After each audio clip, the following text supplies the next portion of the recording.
Transparencia electoral. Entrevistas. Un espacio para debatir con especialistas y activistas sobre los desafíos de la democracia en América Latina.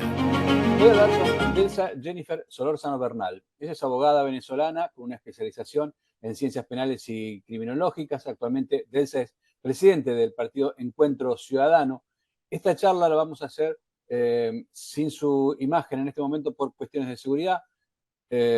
Delsa se ha especializado en el área de derechos humanos, con diferentes diplomados sobre la materia en Alemania y en Colombia, y un diplomado en gestión y gerencia pública en Washington. Delsa, buenas tardes, ¿cómo estás? Buenas tardes, un gusto poder conversar contigo. Delsa, ¿cómo es la situación en este momento? ¿La oposición tiene candidato en Venezuela? No. Las fuerzas democráticas que estamos aliadas en una instancia de coordinación política que se denomina Plataforma Unitaria Democrática, donde hacemos vida los 10 partidos, los 10 principales partidos de Venezuela, y hoy día más el partido de María Corina Machado, la candidata electa en primarias, tiene unos mecanismos, unas reglas de actuación y tiene la principal posibilidad de postular a un candidato de oposición, en virtud de que evidentemente María Corina Machado es la candidata de la Plataforma Unitaria. Lamentablemente, hasta este momento no ha sido posible. En primer término, no fue posible inscribir la candidatura de María Corina, a pesar de que es inconstitucional y de que el mundo entero se ha pronunciado al respecto. Incluso ayer se pronunció el directorio de la Unión Interparlamentaria Mundial por unanimidad en contra de la inhabilitación injusta de María Corina. No fue posible inscribirla para sustituir a María Corina en respeto a lo que es el espíritu de la primaria del 22 de octubre. Todas las fuerzas democráticas juntas escogimos a una persona para que sustituyera a María Corina en la candidatura, que es la profesora Corina Lloris. Tampoco se permitió la inscripción de la profesora Corina Lloris sin explicación alguna. En Venezuela, el proceso de inscripción de los candidatos es vía digital a través del sistema que genera la página web del ente rector electoral, que se llama Consejo Nacional Electoral. El sistema nunca fue abierto para las fuerzas democráticas y no se nos permitió inscribir candidatos. Después de vencido el lapso, ¿sí? Un segundo. ¿La página no estaba disponible y es la única manera de inscribirse? Sí, es la única manera de inscribirse. Y no estaba disponible. Única. No, nunca estuvo disponible, lo cual nos hace a nosotros tener muchísimas dudas de cuáles fueron las razones por las cuales otros candidatos, que parece que sí cuentan con el beneplácito del gobierno de Maduro, sí pudieron inscribirse, porque a la Plataforma Unitaria nunca se le permitió. O sea, otros candidatos que pudieron inscribirse a través de esa página, pero para ustedes esa página nunca estuvo habilitada. Bueno, yo no sé si pudieron inscribirse a través de la página. No sé qué mecanismos utilizaron, pero el sistema, pero están inscritos, porque el sistema del Consejo Nacional Electoral estaba cerrado. De ello hay evidencias incluso videográficas, ¿sí?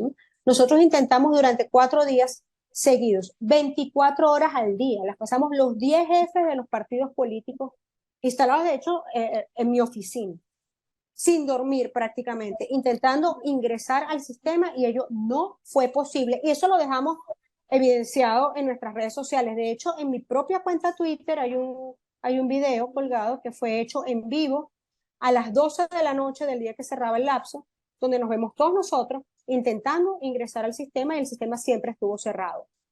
Bien. A partir de eso, entonces, ¿cómo siguió la situación? A partir de ello, nosotros recibimos comunicación por parte del Consejo Nacional Electoral, que nunca se había comunicado con nosotros, para señalarnos que se iba a permitir inscribir a un candidato sustituto, en Venezuela se le denomina tapa, mientras se encontrara a una persona que cumpliere con los requisitos. Tal vez es difícil entender esto en democracia, pero en dictadura, donde yo vivo, ese requisito, el primer requisito es que pase por la aprobación del régimen. Ahora bien, eso implica que el candidato lo seleccionamos nosotros. El acuerdo de Barbados señala claramente que cada parte selecciona a su candidato. Yo entiendo que en dictadura el régimen de alguna manera tiene que dar alguna aprobación para que abran el sistema y se pueda inscribir. Pero una cosa es esa, una aprobación, incluso administrativa, y una cosa distinta es que sea el régimen quien escoja a nuestro candidato. Pues se nos permitió inscribir un candidato sustituto hasta que se encontrare a una persona pues que cumpla con estos requisitos. Perdón, para que quede claro, el candidato de la oposición tiene que reunir las condiciones que el oficialismo quiera. Así parece. Pero de esa manera es muy difícil porque el oficialismo solo va a querer a alguien que esté de acuerdo con el oficialismo. Así es, y por ello, por ejemplo, yo que fui candidata en la primaria, pero que además respaldo con todas las fuerzas a María Corina Machado, que fue quien nos ganó en la primaria, porque esa es la expresión de la voluntad ciudadana en Venezuela.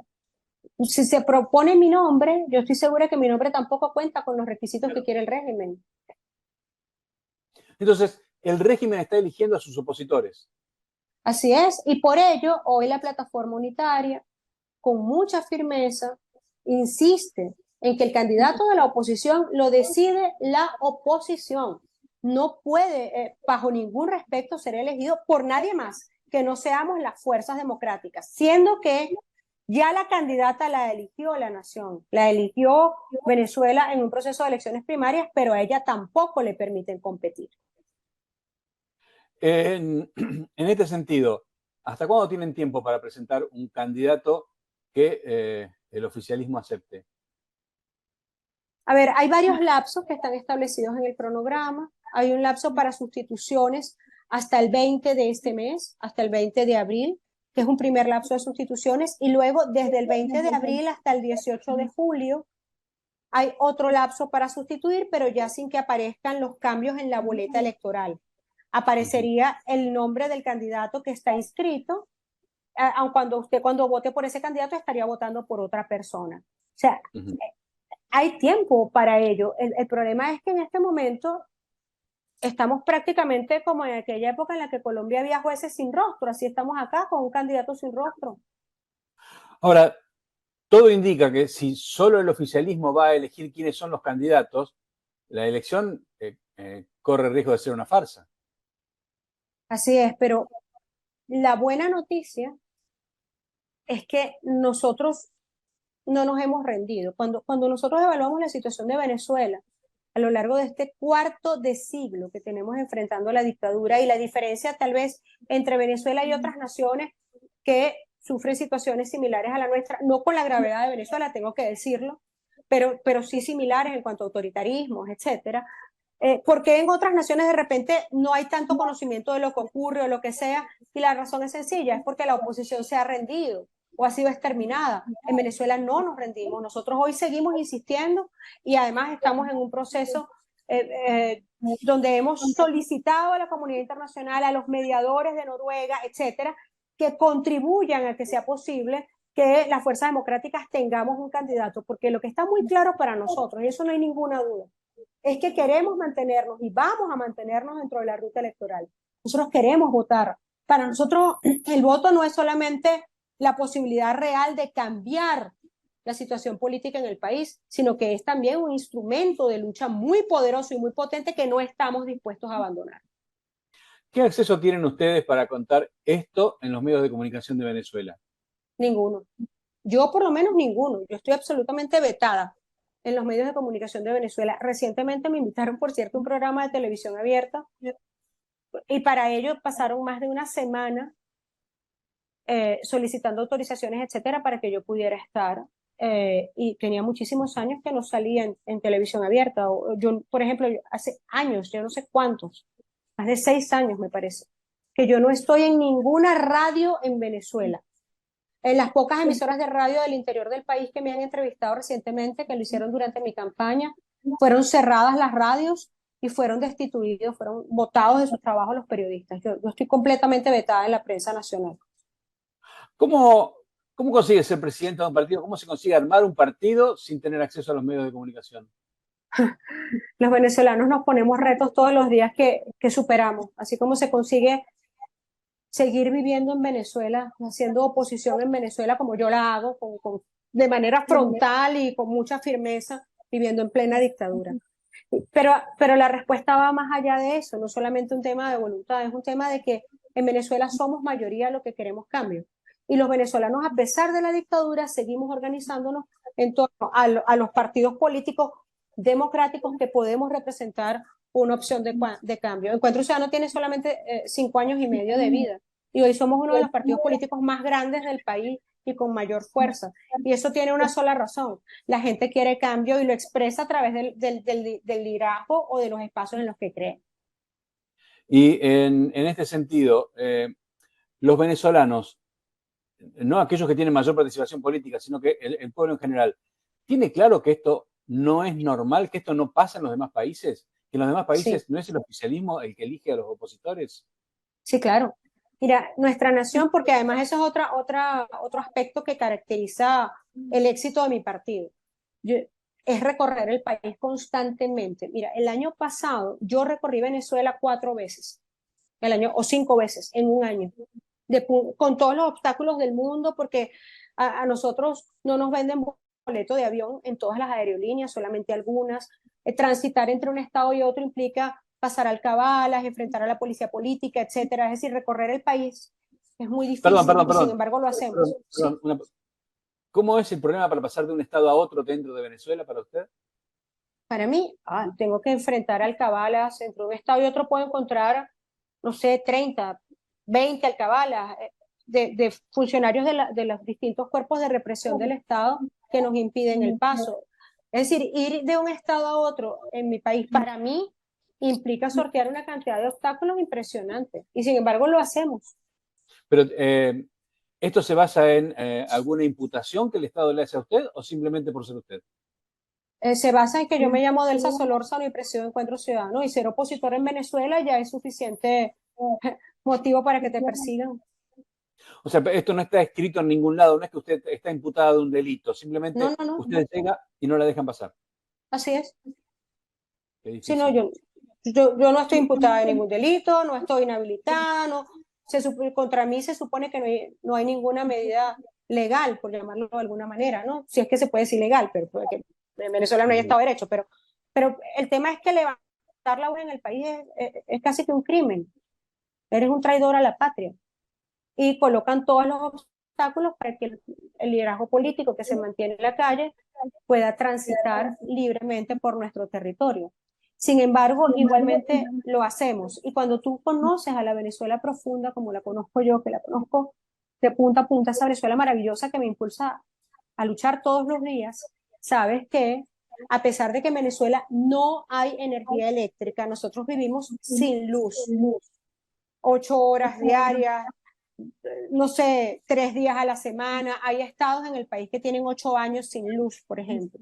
No tenemos agua, no hay transporte público, el salario mínimo, no sé, es entre $5 al mes y $50 al mes, es lo que gana la mayoría de la población. Esa población busca la forma, y no hay acceso a los medios, ¿no? Igualmente la población busca la manera de informarse y sabe perfectamente que el único responsable de la crisis que hay en Venezuela es Nicolás Maduro y sus cómplices. En este sentido, las leyes contra el odio y la ley contra el fascismo, ¿cómo están funcionando? ¿De qué se tratan? A ver, la ley contra el odio, de hecho hay un dirigente de mi partido, de Encuentro Ciudadano, que se llama Nelson Piñero, que está preso en el SEBIN, en la Policía Política de Régimen, en el estado Carabobo, en Aguanagua. Nelson está preso por escribir en sus redes sociales, cuando usted, imputado por un delito de la ley contra el odio. Cuando se lee la acusación fiscal contra Nelson, dice poco más o menos que a través de lo que ellos denominan patrullaje digital, eso no es más que la revisión constante de las redes sociales de los opositores. Se determinó que Nelson había ofendido a cualquier funcionario del régimen de Maduro, le dijo, qué sé yo, cualquier cosa. O sea, usted le dice ineficiente a cualquier funcionario del régimen y eso es suficiente para la aplicación de la ley contra el odio y para que esté en prisión. Hace 3 días fue detenida una familia completa, papá, mamá, abuelos, en el estado Mérida, es un estado en los Andes venezolanos, por haber denunciado hechos de corrupción contra el gobernador de ese estado, que evidentemente es oficialista. Así funciona la ley contra el odio en Venezuela. Son leyes contra la persecución que limitan absolutamente la libertad de expresión y que pretenden mantener a Venezuela en absoluto silencio. ¿Y cómo se expresa la población entonces? Se quiere expresar votando el 28 de julio. La oposición está unida, no hay riesgos de que se desunan. Hay diferencias y yo no puedo decir que no las hay. De hecho, incluso en la plataforma unitaria hay un candidato, hay una persona que sí se pudo inscribir. No es candidato de la plataforma, no es candidato de las fuerzas, de la plataforma como alianza, es candidato de su partido en este momento. Y nuestra meta en este momento es que estemos juntos en esto. Ese candidato, de hecho, ha puesto a la orden de la unidad la tarjeta de su partido y su propia candidatura. Una vez que nosotros logremos, pues ojalá que así sea, inscribir un candidato de unidad. Ese candidato de unidad, ¿de dónde saldría? Es muy complicada esa respuesta, porque en primer término lo importante es que sea seleccionado por nosotros. Ya nosotros escogimos a una candidata que no se pudo inscribir, que es mi candidata, María Corina Machado, y no pudo. María Corina, junto a las fuerzas democráticas, junto a los partidos de la plataforma, escogimos a otra persona, que es la profesora Corina Lloris, a la cual tampoco le han permitido inscribirse. Corina Lloris está allí, pero también hay otros honorables venezolanos que yo estoy segura de que estarían dispuestos a asumir este reto, pero también este riesgo, porque hacer política en oposición en Venezuela es un riesgo constante a la vida y a la libertad. Hay muchísimos venezolanos que yo estoy segura que seleccionados conforme a las reglas de la plataforma unitaria, que tienen mecanismos claros de funcionamiento, que tienen un reglamento de votación, y repito, el candidato de la oposición lo pone la oposición, no lo puede poner la dictadura.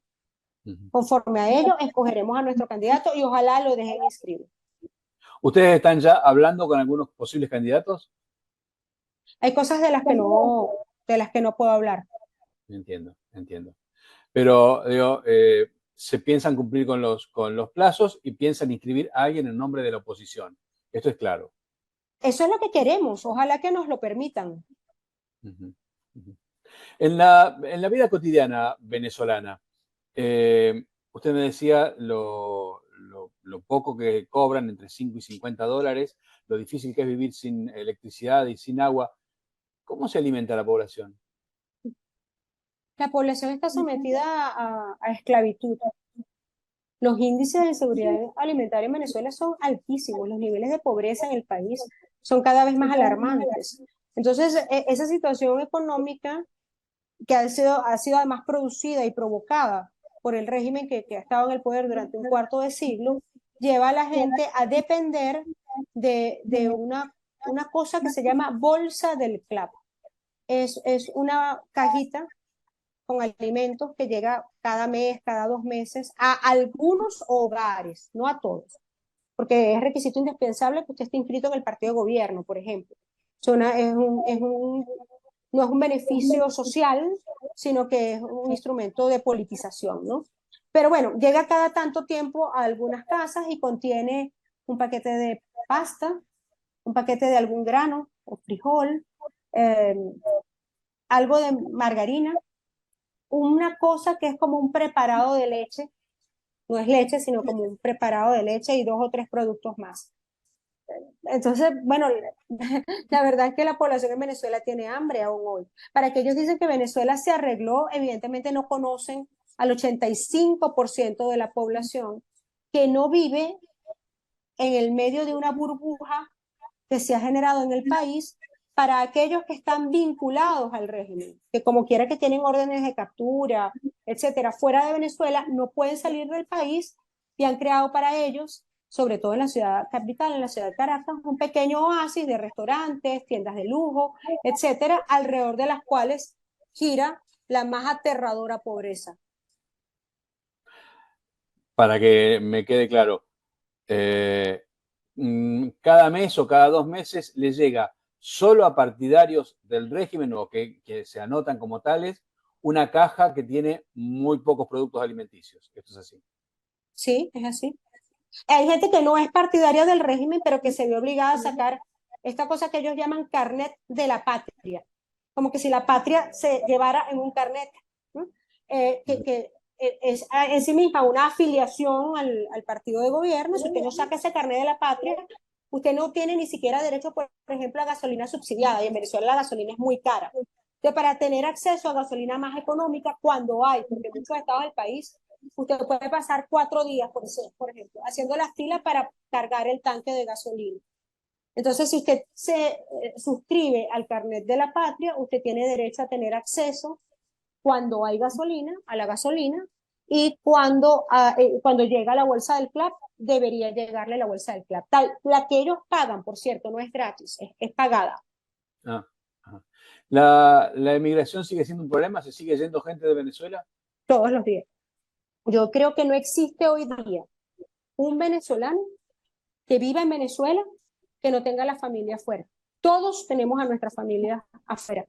Todos, todos. Esto, cada día nos quedamos más solos desde todo punto de vista.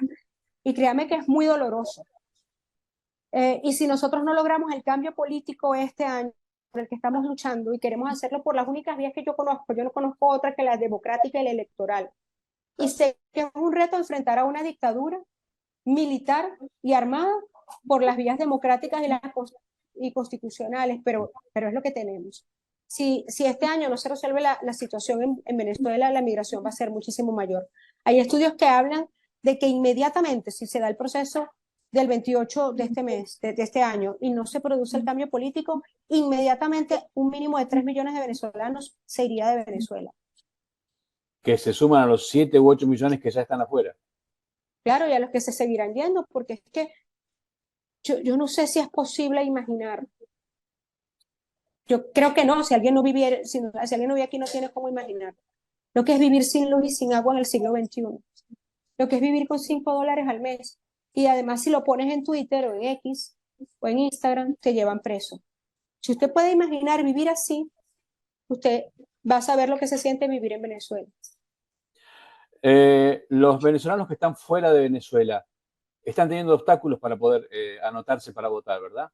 Sí, todos los obstáculos, porque el principal enemigo del régimen es la expresión ciudadana. Y van a hacer todo lo que esté al alcance, los del régimen, para que la gente no se exprese.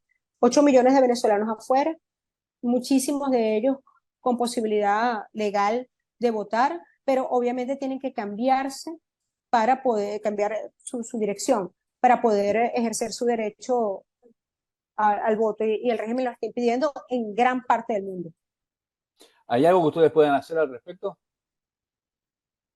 Seguir levantando la voz cuando no hay ningún tipo de instituciones, todas están absolutamente secuestradas.